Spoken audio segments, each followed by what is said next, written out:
Salam sejahtera saya ucapkan kepada Puan Farah Hanan. Saya Gloria Abigail Dayan Anak Alexander dan nombor matrik saya ialah 20DEP21F1021. Hai, saya Elvian Hosia dan nombor matrik saya 20DEP21F1009. Hai, nama saya Melissa Dayang Anak Aman. Nombor pendaftaran saya 20 DEP 21F1007. Saya Nur Elifa binti Jeffrey. Nombor matrik saya adalah 20 DEP 21F1001. Teknologi merupakan sistem bertujuan untuk memudahkan manusia memenuhi keperluan mereka. Selain itu, maklumat pula bermaksud data maklumat dari satu pihak ke pihak yang lain. Teknologi maklumat merupakan suatu alat perkongsian maklumat yang canggih dan berpotensi memajukan ekonomi, politik, sosial dan mempertingkatkan kualiti pendidikan. Tambahan pula, teknologi maklumat melampaui batas umur, etnik dan jantina. Kemajuan teknologi maklumat dan komunikasi atau lebih dikenali sebagai TMK kini semakin berkembang. Hal ini kerana TMK memudahkan manusia untuk berhubung dengan sesiapa pun. Di samping itu, ianya juga dapat memberi kesan negatif di sebalik kesan positif kepada pengguna. Bergantung kepada pengguna bagaimana hendak menggunakannya dengan bijak atau sebaliknya dan memanfaatkan atau memberi kemudaratan. Seterusnya, pembinaan kesepaduan nasionalis merupakan peradaban majmuk. Malaysia kini dipengaruhi oleh perkembangan teknologi seperti Information Communication Technology atau lebih dikenali sebagai ICT. Terjemah dalam bentuk internet, digital apps, YouTube, Facebook dan pelbagai lagi tapak digital. Ianya juga telah menular dalam lapisan masyarakat dan generasi termasuk di Malaysia. Dari aspek lainnya, ICT telah merapatkan jurang komunikasi. Namun, tiada satu institusi sejagat yang mengawal perkembangan ini. Ianya menjadikan satu digital jungle. ICT boleh menjadi kawan dan pula menjadi lawan, positif dan negatif. Hal ini kerana berita palsu semakin menular dalam media sosial seperti Facebook. Ianya sangat merisaukan kerajaan. Kefahaman mengenai etika dan penggunaan ICT yang tidak bercanggah dengan peradaban di Malaysia yang sangat diperlukan. Kupasan mengenai pros dan cons mengenai ICT, budaya digital dan teknologi. Evolusi dan pengglobalan teknologi. Evolusi dan perubahan teknologi akan meningkat dan berkembang pesat. Manusia perlulah bersikap terbuka dan mengikut arus kemajuan zaman kini agar tidak ketinggalan zaman yang serba moden. Ilmu berkaitan teknologi perlulah dititik beratkan dan dikuasai bagi meningkatkan lagi persaingan dan kemahiran mengikut arus pengglobalan. Selain itu, globalisasi merupakan zaman yang penuh dengan cabaran kerana maklumat dapat diperolehi dengan hujung jari sahaja. Pada hari ini, ramai manusia memperkatakan mengenai globalisasi dan memberi tasfiran sama ada positif maupun negatif.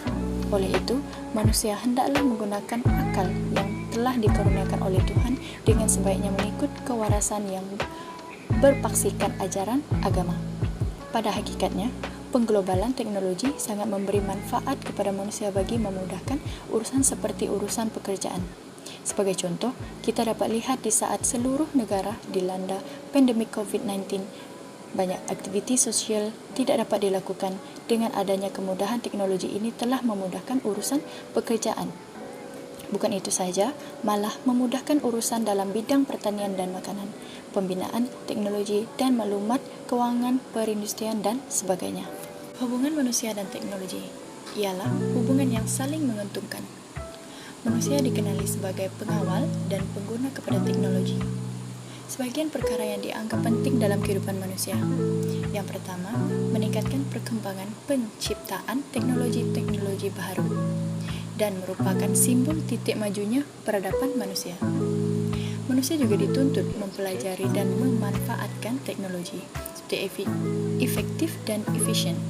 Teknologi yang berkembang mampu mengubah kehidupan manusia. Teknologi maklumat komunikasi seringkali dilihat sebagai alat yang pertama, membantu manusia untuk berkomunikasi, kedua, membolehkan kita untuk menghubungi sesiapa sahaja, dan terakhir, keberkesanan dalam memudahkan kerja yang dilakukan. Seterusnya, kepentingan teknologi maklumat dan komunikasi kepada manusia.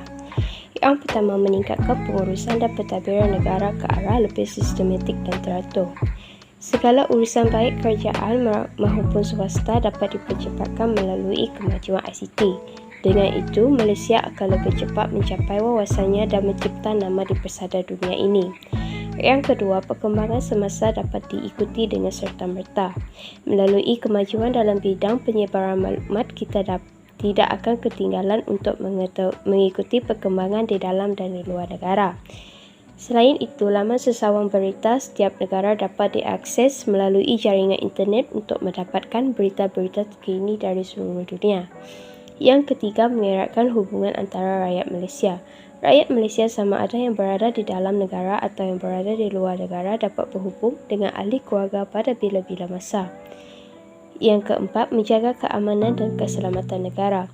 CCTV digunakan untuk mengawas keselamatan sesuatu tempat tertentu. Kegiatan jenayah yang berlaku juga dapat dikesan dan seterusnya memberkas penjenayah terbabit. Dengan CCTV juga, kes disiplin yang berlaku di sekolah dapat dikawal oleh pihak sekolah. Yang terakhir, peniaga dapat meluaskan pasaran perniagaan, iaitu perniagaan atas talian kini semakin popular dalam kalangan masyarakat. Oleh itu, perkembangan pesat teknologi maklumat dan komunikasi mampu membawa jaringan perniagaan yang lebih luas melalui atas talian. Pembelian secara atas talian juga mendatangkan faedah kepada para pembeli. Maklumat dan komunikasi menurut perspektif Islam. Asasnya melalui pandangan masyarakat barat, TMK merupakan sebuah alat komputer. Komputer ini pula akan digunakan bersama perisian data untuk menjadi bahan sokongan kepada data yang diperlukan dalam pemprosesan maklumat yang dikehendaki oleh seseorang atau sebuah organisasi. Lain pula bagi fahaman Islam berkenaan TMK. Melalui fahaman Islam, TMK hanyalah sebuah alatan yang digemparkan oleh manusia semata-mata. Alatan ini juga digunakan oleh hampir semua manusia bagi memudahkan urusan harian mereka kerana fungsinya yang amat efektif dan efisien. Jika diamati, majoriti masyarakat barat tidak mengemukakan penjelasan yang kukuh bagi objektif utama, isi kandungan serta adab pada berkaitan TMK dengan lebih praktikal untuk kegunaan manusia. Merujuk kepada As-Sunnah dan Al-Hadis, sumber rujukan kedua umat Islam. Topik mengenai teknologi pernah disentuh oleh Rasulullah secara tidak langsung. Buktinya, Profesor Dr. Sheikh Muhammad Nakib Al-Atas 1997 mengulas ilmu itu adalah termasuk iman dan tujuan ilmu itu adalah untuk mengasuh, memupuk dan menjelmakan kebaikan yang bermaksud keadilan dalam diri insan sebagai insan itu sendiri, iaitu insan yang hakiki dirinya yang sebenarnya tiada lain melainkan rohani diri akalinya jua insan seperti dalam Al-Araf ayat 1-7 yang mengakui bahawa Allah adalah Tuhan bagi semua insan. Teknologi maklumat komunikasi mempunyai kepentingannya tersendiri, iaitu pentingnya TMK ini adalah ianya penting mengikut tuntutan ibadah. Yang kedua, untuk mengetahui waktu ibadah seperti waktu solat, waktu untuk berpuasa dan sebagainya. Dan yang ketiga, membolehkan penyampaian dakwah yang berkesan seperti memberi tazkirah kepada orang ramai. Ilmu secara dasarnya juga penting untuk dipelajari dalam Islam. Begitu juga dengan ilmu dalam bidang TMK kerana boleh melahirkan kesedaran tauhid dan akidah sekiranya mengikut syariat Islam. Jelas terpampar bahawa Allah Subhanahu Wa Taala telah menciptakan sesuatu kejadian yang menakjubkan bagi tujuan membuktikan keesaannya dan kekuatannya. Namun begitu, kemajuan TMK juga mempunyai impak negatif seperti wujudnya sifat takbur, iaitu sombong, ujud, iaitu bangga dengan diri sendiri kerana mempunyai kelebihan dalam diri sendiri. Dan yang ketiga ialah riak, iaitu tidak ikhlas apabila melakukan ibadat, dan apabila dia melakukan kebaikan dia hanya mengharapkan balasan. Ilmu TMK hendaklah dipelajari kerana TMK juga merupakan tanda keesaan serta kekuasaan Allah dalam kita mempelajari ilmu yang berbagai. Tuntasnya bukan mudah untuk para pelajar dan pendidik untuk menjadikan TMK sebagai salah satu medium mengikut kebesaran Allah, namun perkara tersebut tidaklah mustahil untuk dilakukan.